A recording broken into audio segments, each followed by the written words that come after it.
بسم اللہ الرحمن الرحیم۔ الوداع اے ڈاکٹر ذاکر نائک، الوداع۔ الوداع اے حقیقی مبلغ اسلام اور مجدد تقابل ادیان، الوداع۔ ڈاکٹر ذاکر نائک اپنا 30 روزہ یعنی 1 مہینے پر مشتمل دورہ پاکستان کامیابی کے ساتھ مکمل کر کے ملیشیا روانہ ہو گئے ہیں۔ ڈاکٹر ذاکر نائک نے جانے سے پہلے راولپنڈی کے اندر ایک پرہجوم کانفرنس کی اور اس کے اندر تفصیل کے ساتھ پاکستان اور اہل پاکستان کے حوالے سے اپنا نقطہ نظر پیش کیا۔ ڈاکٹر ذاکر نائک نے اس پریس کانفرنس کے اندر بتایا کہ الحمدللہ ثم الحمدللہ میری توقع سے بھی 10 گنا زیادہ میرا دورہ پاکستان کامیاب رہا اور میں بہت خوش ہوں اور بڑی خوشی کے ساتھ دورہ مکمل کر کے میں یہاں سے جا رہا ہوں۔ ڈاکٹر ذاکر نائک نے اس اہم ترین پریس کانفرنس کے اندر جو باتیں بیان کی ان کا خلاصہ کچھ یوں ہے کہ میرا یہ کامیاب دورہ الحمدللہ ثم الحمدللہ مکمل ہو چکا، جس سے بہت سے اسلامی فوائد حاصل ہوئے۔ میری توقع سے 10 گنا یہ دورہ زیادہ کامیاب رہا اور اہل پاکستان نے مجھے بھرپور محبت سے نوازا، اور انہوں نے یہ بھی کہا کہ 30 سال سے میں مختلف ممالک کے دورے کر رہا ہوں، لیکن جتنا مزہ پاکستان کا دورہ کرنے میں آیا اور جتنا فراخ دلی کے ساتھ اور خوش دلی کے ساتھ اہل پاکستان نے میرا استقبال کیا، اس پر میں ان سب کا شکر گزار ہوں۔ انہوں نے یہ بھی فرمایا ہر فرقے اور ہر مسلک کے جید اور سمجھدار اور باشعور علماء اور عوام نے مجھے سراہا، میرا ساتھ دیا، میرا استقبال کیا اور میری باتیں غور سے سنی، اور اس طرح میں ہر طبقہ فکر کے حوالے سے ان کا شکر گزار ہوں کہ ان سب نے میری باتوں کو سنا اور مجھے شاندار طریقے سے ویلکم کیا اور میرا استقبال کیا۔ مجھے ان کی یہ محبت ہمیشہ یاد رہے گی۔ انہوں نے یہ بھی بتایا کہ مجھے افسوس ہو رہا ہے کہ آج میرا دورہ پاکستان مکمل ہو گیا۔ مجھے تو 30 دن کے اندر پاکستان میں رہنے کی عادت سی ہو گئی تھی، یعنی گویا کہ پاکستان سے جانے کا ان کا دل نہیں کر رہا تھا، لیکن چونکہ دورہ مکمل ہو چکا تھا انہوں نے جانا ہی جانا تھا۔ اللہ تعالیٰ پاکستان کے حوالے سے ان کو دوبارہ تفصیلی دورہ پاکستان کرنے کی پھر توفیق عطا فرمائے، آمین۔ انہوں نے یہ بھی فرمایا کہ ٹیکنالوجی کا استعمال حرام نہیں، بلکہ اس کا غلط استعمال غلط ہے اور اس کا حلال استعمال حلال ہے، لہٰذا مسلمانوں کو جائز طریقے سے جدید ترین ٹیکنالوجی کا استعمال کر کے اسلام کی دعوت کو پوری دنیا کے اندر پھیلانے میں اپنا کردار ادا کرنا چاہیے۔ انہوں نے یہ بھی کہا کہ وقت کی قلت کی وجہ سے میں چند ہزار یا کچھ لوگوں سے ہی ملاقات کر سکا، ورنہ لاکھوں کروڑوں مسلمان اور ایسے دانشور اور علماء موجود تھے جو مجھ سے ملاقات کرنا چاہتے تھے، میں بھی ان سے ملاقات کرنا چاہتا تھا، لیکن وقت کی قلت کے باعث ایسا نہ ہو سکا۔ انہوں نے مسئلہ کشمیر، مسئلہ فلسطین اور مسئلہ چین یعنی صوبہ سکیانگ کا جو مسئلہ چین ہے اس کے حوالے سے بتایا کہ میں اس موضوع کے اوپر 15 نکات پر مشتمل ایک تفصیلی ایجنڈا بیان کر چکا ہوں۔ یہ ان تمام مسائل کا بہترین حل ہے، ان مسائل کو دیکھا جائے، اور یہ جو 15 نکات میں نے پیش کیے ہیں مسئلہ فلسطین پر، مسئلہ کشمیر پر اور مسئلہ چین کے اوپر، اگر اسلامی حکومتیں، مسلمان علماء ان باتوں پر عمل کریں تو کوئی وجہ نہیں کہ انشاءاللہ فلسطین بھی آزاد ہوگا، کشمیر بھی آزاد ہوگا اور چائنا کے اندر بھی مسلمانوں کو آزادی حاصل ہوگی۔ اور انہوں نے کہا کہ اس کامیابی کو اگر جلدی حاصل کرنا چاہتے ہیں تو پھر مسلمانوں کو متحد اور متفق ہو جانا چاہیے اور آپس میں فرقوں میں نہیں بٹنا چاہیے، تب ہی مسئلہ فلسطین اور مسئلہ کشمیر اور مسئلہ چین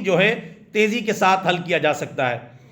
انہوں نے یہ بھی بتایا کہ پاکستان میں سود کو مکمل طور پر ختم ہونا چاہیے، اسلامی بینکنگ کو سپورٹ کیا جائے۔ سود پاکستان کے قیام سے بھی متصادم ہے، جو کہ پاکستان کلمے کے نام پر، نظریے کے نام پر یہ واحد اسلامی ملک ہے جو اسلام کے نام پر بنا ہے، تو اس میں سود کا لین دین، سودی کاروبار اور سودی معاملات نہیں ہونے چاہیے۔ اسلامی بینکنگ کو سپورٹ کریں تاکہ پاکستان سے سودی بینکنگ کا خاتمہ ہو سکے۔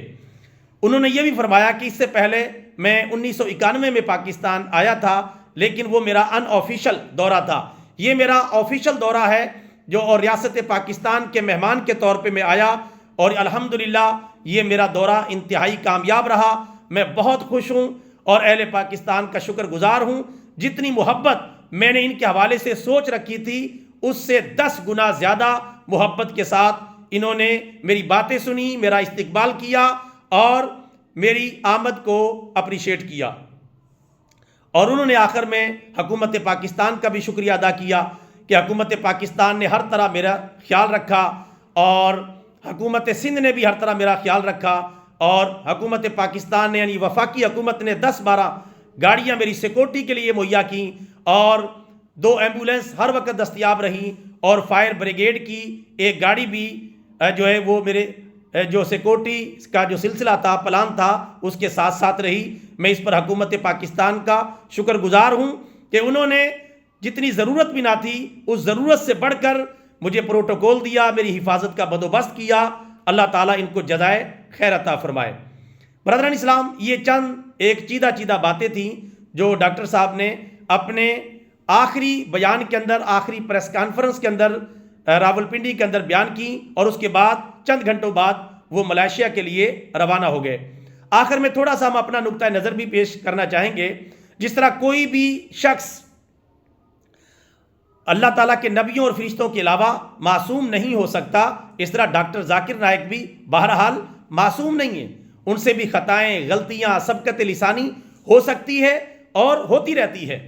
اس کے باوجود ہمیں چاہیے کہ ایسے عالمی مبلغ اسلام اور مجدد تقابل ادیان، ایسے لوگوں کا ہمیں احترام بھی کرنا چاہیے اور ان کی دعوت کو اپریشیٹ بھی کرنا چاہیے، چونکہ وہ امت کو جوڑنے کی بات کر رہے ہیں، امت کو توڑنے کی بات نہیں کر رہے۔ میں سمجھتا ہوں اگر 100-200 اس طرح کے عالمی ذہن رکھنے والے سکالر پیدا ہو جائیں تو الحمدللہ مسلمانوں میں اتحاد بھی ہو سکتا ہے، اور عالمی سطح پر بھی مسلمان طاقتور ہو سکتے ہیں اور بڑے بڑے مسائل کو بآسانی حل کر سکتے ہیں۔ کیونکہ ڈاکٹر صاحب کا کہنا یہ ہے کہ جب تک ہم قرآن و سنت کے قریب نہیں آئیں گے، جب تک فرقہ واریت سے بالا تر نہیں ہوں گے، جب تک اپنی صفوں میں اتحاد پیدا نہیں کریں گے، تب تک جو ہے ہم دنیا کی قیادت اور سیادت نہیں کر سکتے۔ انہوں نے یہ وجہ فرمایا ہے کیونکہ قرآن و سنت کی تعلیمات اس حوالے سے بالکل واضح ہیں۔ اور الحمدللہ ان کے دورہ پاکستان سے کئی شہروں میں انہوں نے خطاب کیا، کراچی، لاہور، اسلام آباد، سیالکوٹ، فیصل آباد، انہوں نے بڑے بڑے شہروں کے اندر خطاب کیا۔ بہت سارے دعوت نامے ان کو موصول ہوئے، جیسا کہ انہوں نے خود بیان کیا، ہزاروں دعوت نامے سکولوں، کالجوں، یونیورسٹیوں، اداروں، مدارس اور دینی شخصیات، سیاسی شخصیات کی طرف سے انہیں دعوت نامے موصول ہوئے، لیکن سیکورٹی وجوہات کی بنا پر اور قلت وقت کی وجہ سے وہ ان سب دوروں میں شرکت نہ کر سکے اور ایسی شخصیات سے ملاقات نہیں کر سکے۔ بہرحال ان کے جو دورہ ہوا ہے، 5 شہروں کا انہوں نے وزٹ کیا، ان کے اندر بیانات کیے، اس سے الحمدللہ کلمہ حق بلند ہوا، اتحاد کی دعوت پھیلی، قرآن و سنت کا نور پھیلا، جس پر ہم ڈاکٹر ذاکر نائک کو اپریشیٹ کرتے ہیں اور توقع رکھتے ہیں کہ اللہ تعالیٰ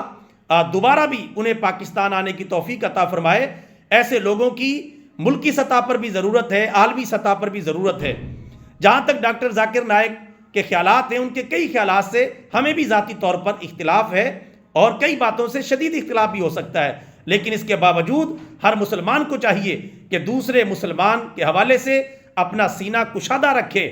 کم ظرف نہ بنے، کشادہ ظرفی سے کام لے اور ایسے عظیم لوگوں کو زیرو سے ملٹی پلائی نہ کرے۔ غلطیاں کوتاہیاں ہو جاتی ہیں، سب سے ہوتی ہیں، معذرت بھی ہو جاتی ہے، رجوع بھی ہو جاتا ہے، توبہ بھی کر لی جاتی ہے، جیسا کہ ڈاکٹر ذاکر نائک سے کئی ایسی غلطیاں ہوئیں جس سے کئی لوگوں کے دلوں کو ٹھیس پہنچی، تو انہوں نے اس پر معذرت بھی کی۔ اور الحمدللہ ان کے دورہ پاکستان سے کئی ہندو مسلمان ہوئے، کئی عیسائی مسلمان ہوئے، کئی غیر مذاہب سے تعلق رکھنے والے لوگ مسلمان ہوئے، ہزاروں لوگوں کو ان کا پیغام پہنچا، قرآن و سنت کی دعوت پہنچی، اللہ تعالیٰ انہیں اسی طرح یہ سعادت عطا فرماتا رہے، اسی طرح وہ دنیا کے اندر اسلام کا پرچار کرتے رہیں۔ ہم نے الحمدللہ ان کی آمد پر بھی انہیں جی آیانو اور خوش آمدید کہا تھا، ان کے جانے سے بھی ہم یہ دعا کر رہے ہیں کہ اللہ تعالیٰ ان کو اور ان کی فیملی کو سلامت با کرامت رکھے، قرآن و سنت کی بالادستی کے لیے اسی طرح کام کرنے کی توفیق اور ہمت عطا فرمائے۔ اور ڈاکٹر ذاکر نائک کی ایک خوبی جو مجھے ذاتی طور پر بہت پسند آئی کہ وہ ہر قسم کے ماحول کے اندر حق بات کہہ دیتے ہیں، چاہے کسی کو کڑوی لگے یا بری لگے، حالات کو نہیں دیکھتے، جو حق ہے،